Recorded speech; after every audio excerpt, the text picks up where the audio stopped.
Hank, a truck driver, was on his usual route when he saw a pregnant woman on the side of the road, looking very scared and in need of help. He stopped right away and helped her, thinking he was just being a good Samaritan. But when he watched the news the next day, he was left in utter disbelief by what he found out about the woman he had saved. "This can't be true," he muttered as he turned off the news. He stared into the abyss for a little bit, trying to comprehend what he had just seen. The woman's face he had just seen on the news had been sitting in his truck 24 hours ago. Now it became clear to him that she had been missing for over a week. All Hank knew was that he had to find this woman, no matter what. He had to let her know about what he had seen on the news. He had to let her know that she wasn't alone. He recognized her last name immediately, Josephine Columbus. But how would he ever find her again, knowing nothing else about her? He knew where he had dropped her off, which wasn't far from his workplace.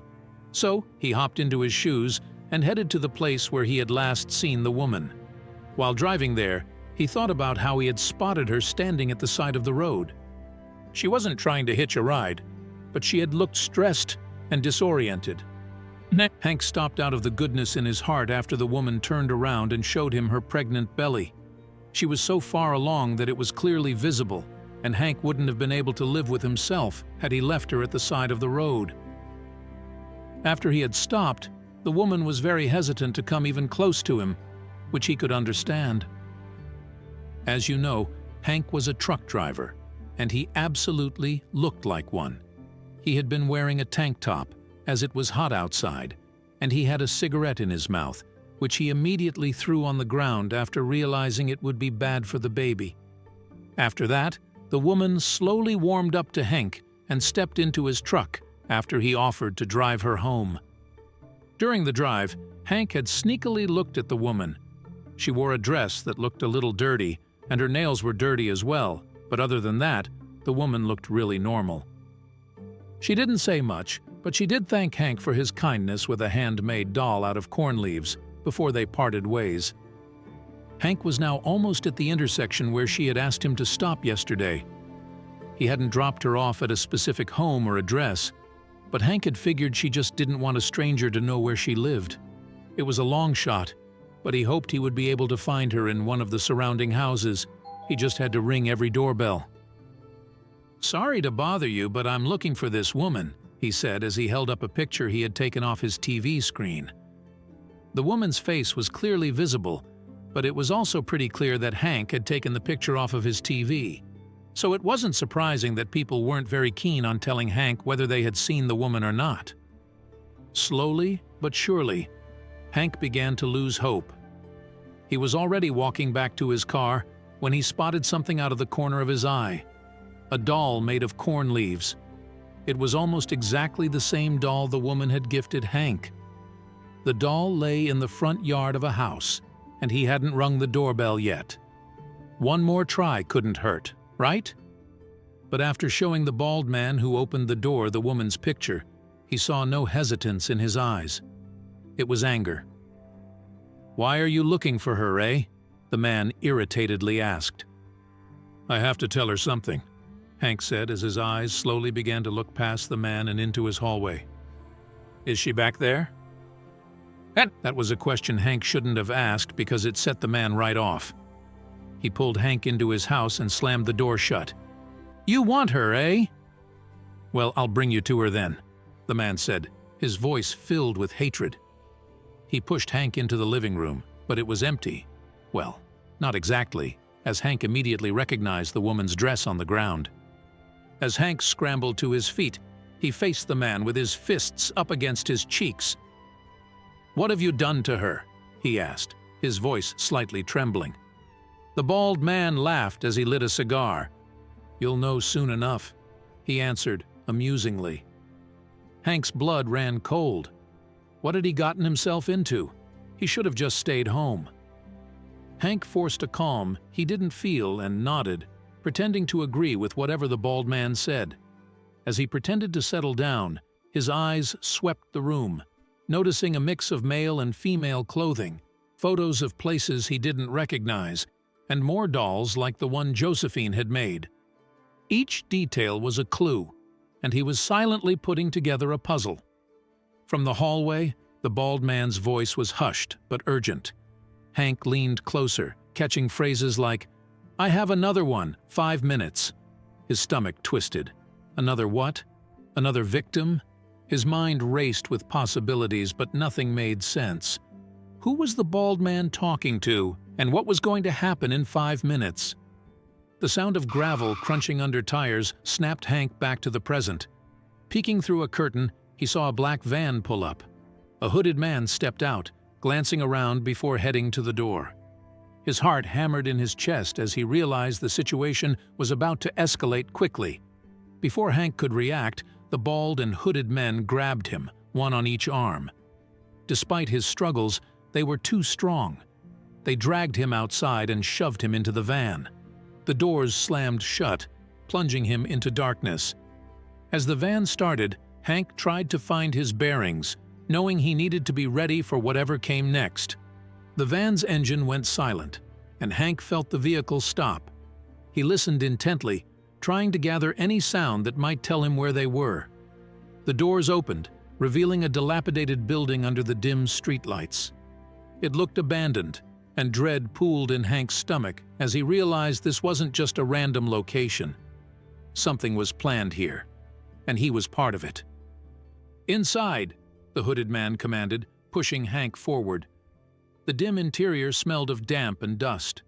Hank's eyes adjusted to the shadows as he entered, scanning the surroundings for any sign of the woman. They walked through a narrow hallway lined with peeling wallpaper, every step echoing ominously. Hank kept his movements deliberate, knowing the importance of each moment. Inside the dusty, forgotten rooms, Hank's determination didn't falter. He knew he had to find the woman and ensure they both made it out. His eyes darted around, searching for any way to escape once he found her. Each step was measured, his ears tuned to any sound that might indicate her presence or hint at an opportunity for escape. It wasn't long before Hank found her. The woman lay on a tattered couch, her breathing steady.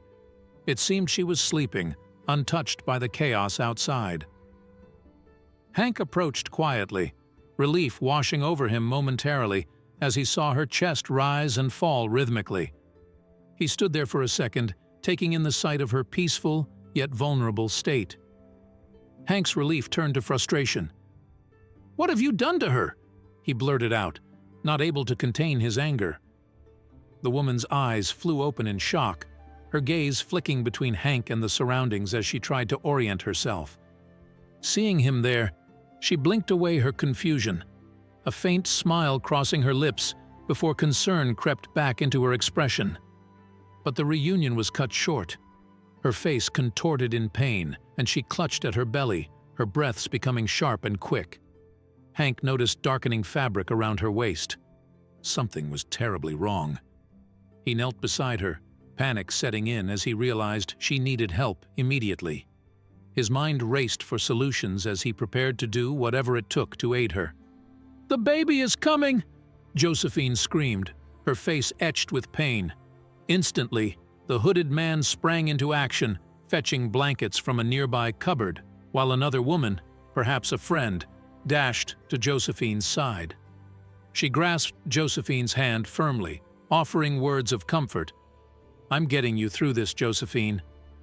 Her voice was calm, a stark contrast to the tense atmosphere. Hank stood frozen, watching the chaos unfold with wide eyes. "Don't just stand there, do something!" barked the hooded man. Hank's heart raced. He'd never been near a birthing scene. What could he possibly do to help? He felt useless, his hands hanging awkwardly by his sides as he tried to understand his role in this urgent, unfamiliar scene. Though he had no experience with childbirth, Hank's instincts kicked in. He darted to the kitchen, soaked a towel in cold water, and returned to Josephine's side. Gently, he placed the cool cloth on her forehead, hoping to offer some relief. His movements were awkward but sincere, driven by a desire to help in whatever small way he could. "Go away!" Josephine cried out, flinging the towel across the room. Her voice was sharp with terror. Hank recoiled, understanding her fear and pain were peaking. He stepped back, respecting her space, his presence obviously adding stress. He retreated to the corner of the room, watching helplessly, feeling more out of place than ever in the intense, emotional ordeal. After what felt like an eternity of screams and cries, a new sound pierced the room, the soft, stuttering cry of a newborn. The room fell into a sudden, profound silence as everyone paused, relief washing over their faces. Hank listened to the tiny cries, feeling a mix of awe and relief himself, knowing something profound had just happened. Hank re-entered the room, his eyes immediately landing on Josephine cradling her newborn. "Shouldn't she go to a hospital?" he asked, concerned for their health. But Josephine looked up sharply. "Who are you and why are you here?" Her tone was defensive, a clear sign she didn't recognize him as her savior from the roadside. "I saw you on the news," Hank started, trying to connect the dots. As he spoke, it became apparent that the men around her weren't captors, but acquaintances. This revelation changed the dynamics in the room, and Hank had to tread carefully, sensing the complex relationships and the delicate situation he had stumbled into. Hank pleaded with her, trying to make her see the danger of their surroundings for a newborn. "You need a safer place," he urged. But Josephine was adamant, her voice firm. "Why would I trust a stranger?" she challenged, her distrust clear. Hank realized then how complicated this rescue mission was going to be. Desperate, Hank played his last card. "I'll bring you to Jacob," he said, maintaining eye contact. At the mention of the name, Josephine's face changed, her pupils dilated in a mix of fear and recognition. The room tensed, signaling that Jacob was a key figure in her past, one that held significant meaning. "Shut up!" Josephine snapped, her gaze dropping to the floor, a clear indication she wanted to avoid the past associated with that name. Hank noticed the hooded man and the other woman exchange confused looks. They were oblivious to who Jacob was. The tension in the room thickened, hinting at deeper secrets yet to be uncovered. "I know where he lives," Hank continued, ignoring Josephine's plea for silence. "He'll want to see you," he asserted, his voice firm. Josephine stopped arguing and instead clenched her fists tightly, her silence now heavy with tension. The atmosphere thickened, Hank's words clearly striking a nerve, yet he knew he couldn't back down now. "Make him leave," Josephine demanded coldly, her voice slicing through the tense air. The hooded man didn't hesitate. He grabbed Hank by the arm, pulling him roughly out of the house. They walked briskly to Hank's car parked outside, where the hooded man shoved him into the driver's seat and slammed the door shut. Without another word, Hank was left alone at the intersection, the engine idling quietly. Despite the forceful ejection, Hank's resolve didn't waver. He quickly pulled up the Maps app on his phone, searching for the address of the abandoned house. His memory of the route there was still fresh, a vivid playback of each turn they had taken.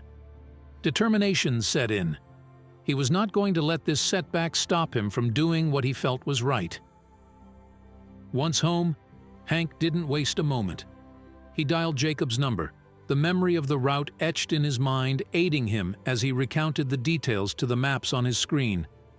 When Jacob answered, Hank skipped pleasantries. "I know where Josephine is," he said directly. "If you want to see her, come to my house immediately." His voice was urgent, pressing. "Hank, what do I owe this pleasure?" Jacob's voice was calm, a stark contrast to Hank's urgency. "I know where Josephine is," Hank repeated, his tone firm and devoid of any small talk. "If you want to see her, you need to come now." The line went silent for a moment as Jacob processed the information. Then a hurried agreement followed, setting things in motion for their next move. Within an hour, Hank's doorbell echoed through the house, urgent and insistent. He opened the door to find Jacob, anxiety etched across his face.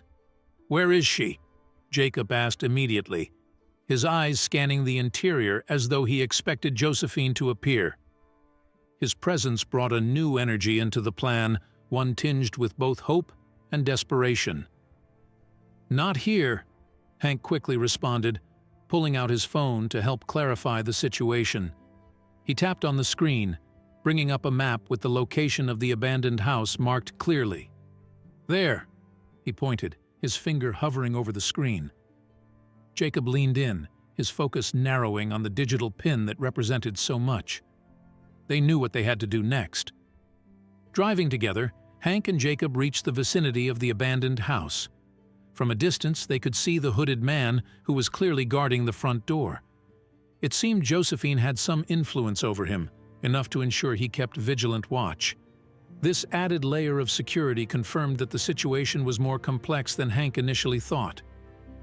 As they watched, Hank pondered the enigma of Josephine's situation. She seemed to wield a peculiar influence over the men around her, yet it was hard to reconcile this with the vulnerable woman he had found at the roadside. Why was she out there if she wielded such control? The pieces didn't quite fit, adding layers of mystery to their already dangerous mission. Hank parked his car a safe distance away, ensuring it was hidden from view. Inside the vehicle, the two men sat in silence, waiting for the right moment to act. They watched as the hooded man finally retreated back into the house, disappearing from sight. With nightfall approaching, it was almost time to make their move, each second stretching out before them, filled with tense anticipation. As night enveloped the surroundings, the hooded man finally retreated inside the house. Seizing the moment, Hank and Jacob quietly got out of the car and circled the building, looking for a surreptitious way to enter. The darkness was a cloak they used to their advantage, moving with silent footsteps as they scanned the structure for any weak points. Their search paid off when they discovered a window on the side of the house, its glass missing. It was just big enough for a person to squeeze through. Without hesitation, Hank boosted Jacob up and then followed him through the frame.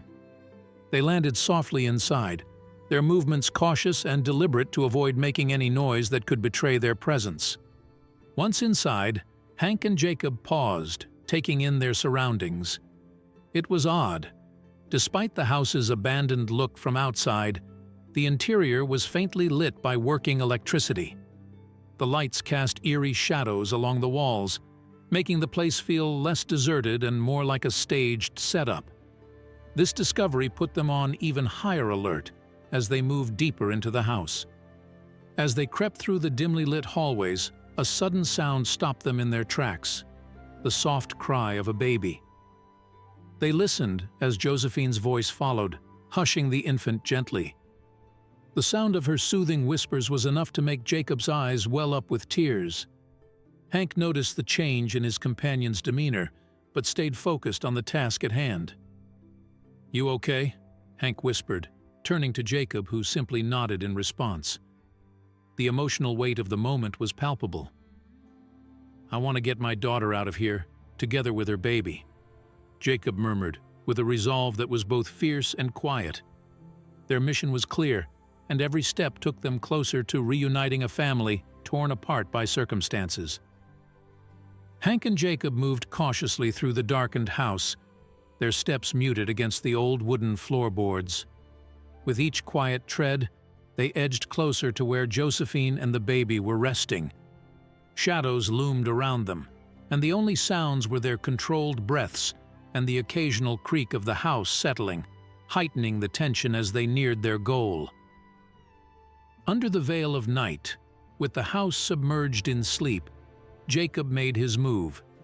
He tiptoed to Josephine's bedside and gently placed his hand over her mouth to stifle any startled screams. His heart pounded fiercely, aware of the risk involved in waking her this way, but desperate times called for desperate measures. Josephine's eyes snapped open, terror evident in their wide gaze.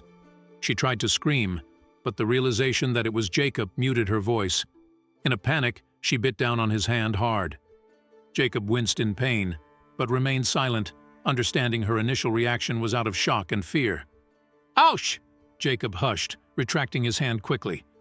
Josephine's expression was a mix of fury and confusion as she glared at both Hank and Jacob. She bit her lip, restraining any loud outbursts for fear of waking the baby. The room was thick with tension, each person frozen as they waited for her next move. Jacob's eyes welled with tears as he looked at his daughter. "Come home with me," he pleaded softly, the emotional weight of his words hanging in the air. "Please come home and let me be a grandfather. I won't ever talk or ask you about why you left." His voice cracked slightly, laying bare his longing and heartache. Hank watched as Josephine's face transformed from fear to determination. Gripping her father's hands tightly, she whispered urgently, "I don't want him to find her. Yeah, it's a girl." Her voice was a mix of fear and fierce protectiveness. Hank could see the resolve in her eyes, a mother's instinct to protect her child, overriding her own fears. In the dim light, Josephine poured out her story to Hank and Jacob. She had fled from the father of her child, a dangerous drug dealer who had plans to take them abroad. Josephine's determination to keep her baby safe had driven her to escape, leading her to this precarious hideout. Every word added layers to her desperate situation, revealing the stakes were life and death. Josephine explained that the men they saw, including the hooded man, were not her captors, but her protectors. They were ex-employees of her ex-boyfriend, who had come to sympathize with her plight over time. Their loyalty had shifted from the drug dealer to her, aiding her escape and providing protection against a man they once worked for. Amid the revelations, Jacob stepped closer to his daughter, his voice steady and reassuring. "I will keep you safe," he promised. Relief washed over Josephine's face, and after a moment of hesitation, she nodded, agreeing to leave with him. The decision was a heavy one, but it was made with the hope of safety and a new beginning. With the decision made, Jacob wasted no time. He gently guided Josephine and the baby to his car and drove straight to the hospital. Upon arrival, they explained the situation, and the hospital staff quickly called the police. As they waited, Jacob held his daughter's hand, a silent vow passing between them to protect her and her newborn no matter what lay ahead. When the police arrived at the hospital, they immediately assured Josephine of their commitment to her safety. They were thorough and compassionate, explaining the steps they would take to protect her and her baby. Josephine listened, holding her daughter close, relieved that the authorities were on her side and willing to do whatever it took to keep them safe. A few days later, Josephine received life-changing news. Her ex-boyfriend had been caught and sentenced to 10 years in prison without the possibility of parole. Additionally, she was granted a lifelong restraining order against him. This news brought a profound sense of relief and security, allowing her to start envisioning a safer future for herself and her baby. After a brief stay in the hospital for observation, Josephine was cleared to leave. She wasn't ready to be on her own just yet, so she moved in with Jacob. His home was welcoming and safe, a temporary haven as she began to rebuild her life and search for a place of her own. It was a time of healing and gradual independence. Hank continued to stay in touch with Josephine and Jacob. The ordeal had created a bond between them, and Hank felt a personal commitment to their well-being. He would visit, call, and check in on them, ensuring they had everything they needed. His involvement was a comforting presence in their lives, a reminder of the day their paths had crossed under such dramatic circumstances. Years later, Josephine's baby grew into a healthy woman. She never knew her father, only hearing bits and pieces of the story as she grew up. She was content with that, understanding enough to appreciate the life her mother had fought so hard to give her. Her past was a shadow, but her present was bright, filled with the love and security that Josephine and Jacob had built around her.